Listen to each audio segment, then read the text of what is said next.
مشاركي يقول وحوا كنت دولار وحسستا xilligaas $50 wax weyn ayaad $50 ugu horeysa helay hooyadeen siiyay gulbido dibadda ku maqnaa u diray mushaarkii ugu horeeyay aan ku shaqeeyay wuxuu ahaa $150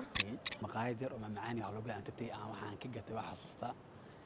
keeg yar iyo shaah yar oo ku bishiinaan ka cabay magacaygu waa Riisa Cabdi Cabdulaahi waxa ahay kaamiramanad sanadkii ugu horeeyay aan shaqo bilaabay waxay ahayd 2023ka mushaarkii ugu horeeyay sidoo kale waxa qaatay 2023ka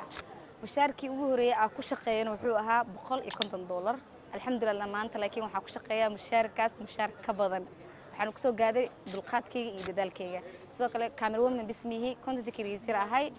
qaybo badan oo social media waa ku jiraa maasadiin dhawahay magacaygu waa Xasan Daar Jaamac oo tiimka ka socda gobolka Banaadir qaasatan waaxda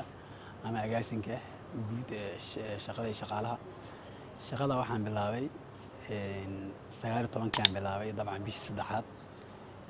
mushaarkii ugu horeeyayna waxaan qaatay bishii afaraad aan qaatay saan la jeclahay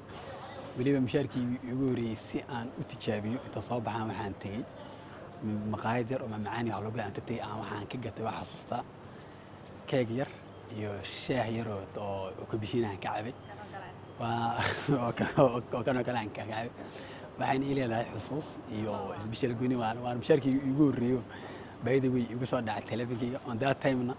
way raahtaa wuxuu ahaa $200 markii ugu horeysay aan shaqeeyo waxay ahayd